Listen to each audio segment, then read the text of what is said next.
bun recipe that you guys are all going to love. It is super easy to make and you can fill it with whatever you want, whether it be savory preparations like meats and mushrooms, or the more sweet preparations like custard or like sesame seed. There are a bunch of different bao dough recipes. Some are a little bit more dry depending on what you're using it for, but these ones happen to be really nice and light and fluffy. So I know that you guys are gonna love it, so I can't wait to show you guys. So let's head over to the kitchen and then let's get started.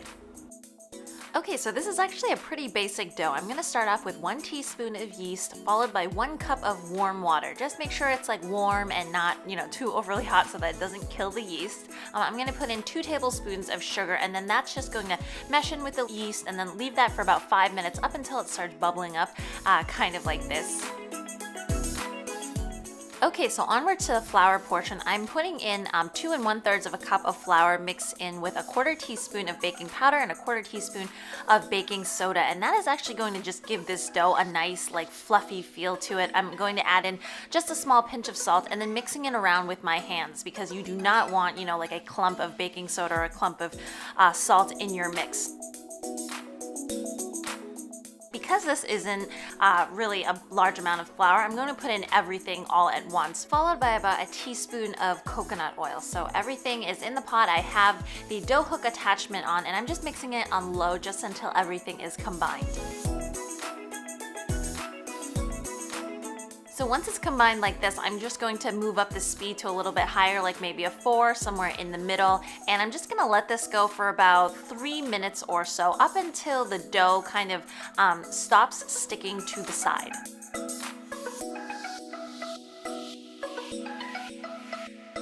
So you can see that the dough is somewhat of a softer dough. You can put it out onto a rolling surface right now and then kind of get it into a ball. For me, I'm just going to actually leave it like this. I don't want to get my hands dirty. And you just want to cover it and then let that rise for about 1 to 2 hours until it's doubled in size. So afterwards, this is your dough, and you can definitely see that the yeast is working. So it's basically doubled in size, and you just want to gently push everything down and then put this out onto a rolling surface.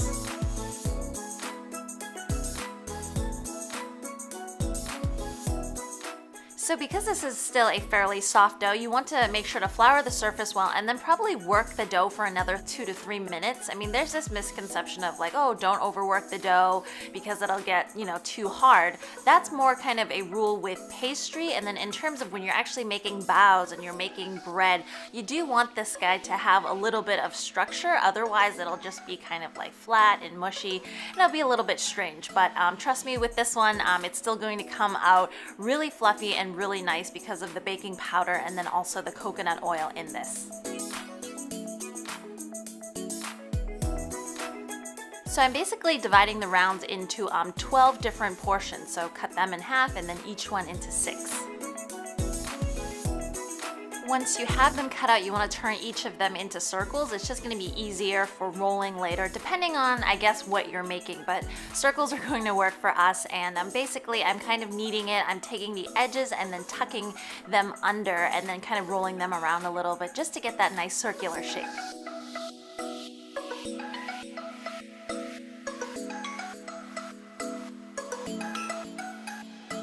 So this is how they look afterwards, and they look absolutely gorgeous. What you want to do is put a cloth over it and then let these guys rest for about another 30 minutes so that you'll have an easier time rolling them out.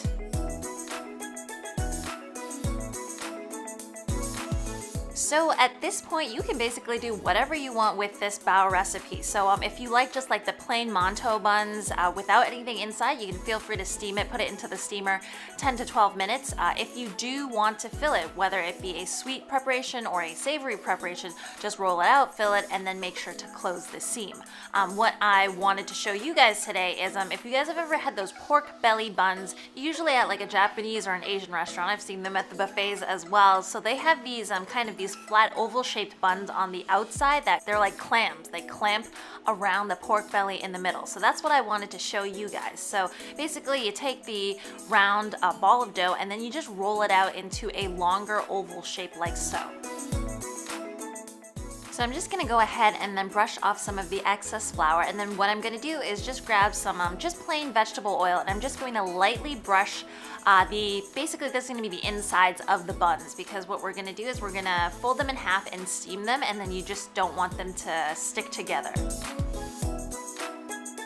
So taking one chopstick, which I feel like you're not supposed to do according to Asian tradition, but anyways, you just want to get that to the middle and then just make like a small indentation, and then this is where you're basically going to fold. So brush off again any excess flour and then repeat that to the other buns.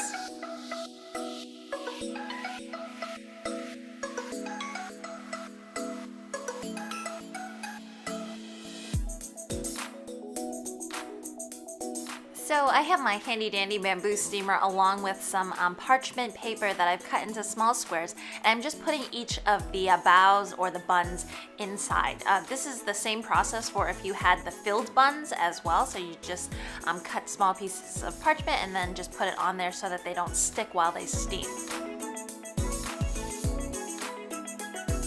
So at this stage, you want them to rest for a final time, about 30 minutes, so that they get nice and relaxed before you are about to steam them. So this is after 30 minutes. They've risen just a little bit, but all of the dough is nice and relaxed, and it'll definitely like puff up and become nice and puffy. So just another small layer of oil right on top, and this will just keep it nice and moist. You don't have to do it if you don't want to. So steamer is going to be on medium high, so a nice kind of good like bubbling water, and then you steam this guy for about 10 to 12 minutes, and you'll definitely know when they're done because they end up looking like this, and you can see like how much they've grown with the baking powder and then the baking soda. So it makes really these baos nice and fluffy, and it's so fresh and steamy. Oh, so good.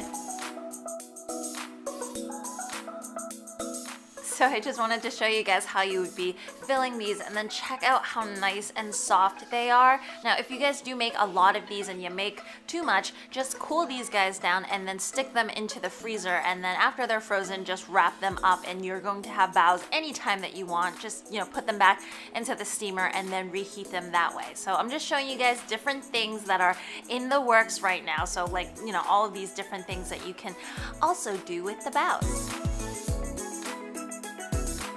Anyways guys, I hope you enjoyed this recipe. It's definitely super versatile because you can fill it with whatever you want, you can make whatever you want with it, and really it's just a nice soft bun to have, on the side for dinner if you want something different from dinner rolls. As usual, if you want to see more recipes like this, remember to hit that like and subscribe button, and I will see you guys again next time. Bye!